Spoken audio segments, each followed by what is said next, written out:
Shalom everybody and welcome to the Rivka journey. My name is Rabbi Shapira and I'm sure hope you have enjoyed this series just as much as I'm enjoying teaching you beyond the book to how we are to walk with Rivka or with Eliezer together. What does it look like and what do we have to do?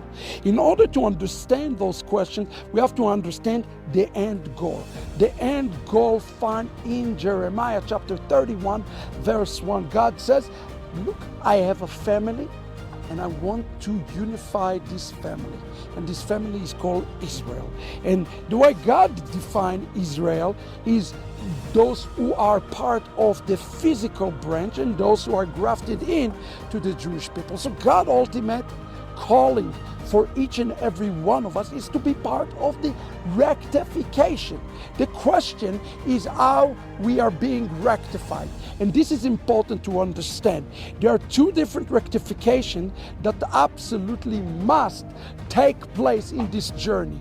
Itzhak have to be rectified, represent the Jewish people, the natural branch, and also Rivka, the nations have to be rectified. Yaakov and Esau both have something missing from them and they need each other. Although they are opponents to one another and they are adversaries to one another, Judaism and Christianity are adversarial one another. You have to understand that Judaism cannot reach its full capacity, its full potential, unless it recognizes something that is found inside Christianity and vice versa. Christianity cannot fulfill its fullness and its full potential unless it's received something very valuable from the Jewish people. Listen to what the text is telling us in the book of Leviticus 26 verse 42, and it says, "Then will I remember my covenant with Jacob.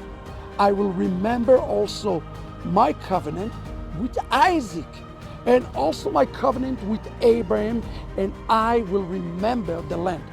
See, God says that in the last days, He is going not just remember, what He means here is going to fulfill. Every time we see this word in the Hebrew language, speaking about remember, is the word liskor v'zacharti. It's not that God have an amnesia. He says, I am going to be fulfilling it. Now notice something important. How it is going to be fulfilled. It is going to be fulfilled when Jacob becomes full. You see, there's something amazing about this text.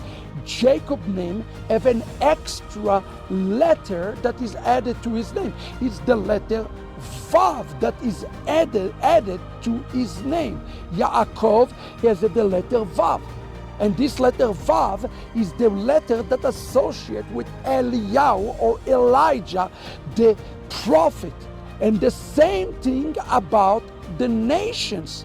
Esau's name can be spelled Esau with a yod and Esau without a yod. When Esau become full when he receives something that is resembled the number 10, the letter Yud. Well, what resembled the number 10? The thing that resembled the number 10, beloved, is the 10 commandments. Both parties need something from one another. You see, and it says here in the book in page 109, Elijah the prophet will not return until Jacob prepare the way for the coming of the Messiah, until he is ready to attain the Vav.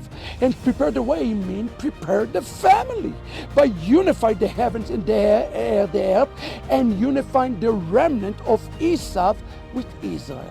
The powerful and unique calling of the Jewish people is to restore the Eden dormant Vav. This Eden dormant Vav and the Eden dormant Vav is what the Jewish people need to restore. And how do they do it? By returning them to Yeshua. Esav is the same letters as the word Yeshua. What is missing? The letter Yod. Returning to the covenant, to returning to the promises, remembering, returning to the blessings. When the Gentiles take upon themselves their fullness, then the Jewish people are receiving something in return from the Gentiles. And then both groups can and will walk in their fullness. Listen to what I wrote at the bottom of page 109. Yet Jacob has a real mission to Edom. Could it be that the birth of Christianity 2,000 years ago signaled a great commission on obtaining the missing valve from Christianity to rectify it?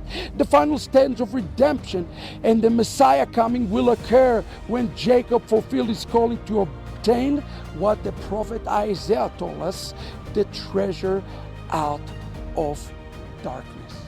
It says that in the book of Exodus chapter 13, it says that the remnant went out of Egypt. They were this mixed multitude. They were armed. This word in Hebrew, to be armed, is the same word as the word Messiah.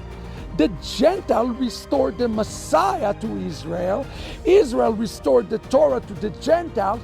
Both sides get fulfilled and get full, and in that we can enter into the banquet. What an amazing responsibility we have toward one another. We as Messianic Jews must take you out of the house of Rivka in order for you to fulfill your destiny, while we as Jews reap the benefit from your exodus. It's not a win or a lose. We all win together or lose together. So let us focus today on each other's fullness. And for us Jews, we should rejoice when you come out. And for you Gentiles, you should rejoice when we recognize the full and authentic Yeshua. Not the one that is found in Christianity, the one who walked and lived according to Torah 2,000 years ago. Time to take the journey. Friends, read the book, spread the word, leave your comments. We have responsibility to bear each other's burdens, as it says in Galatians, and walk with one another. Shalom, everybody.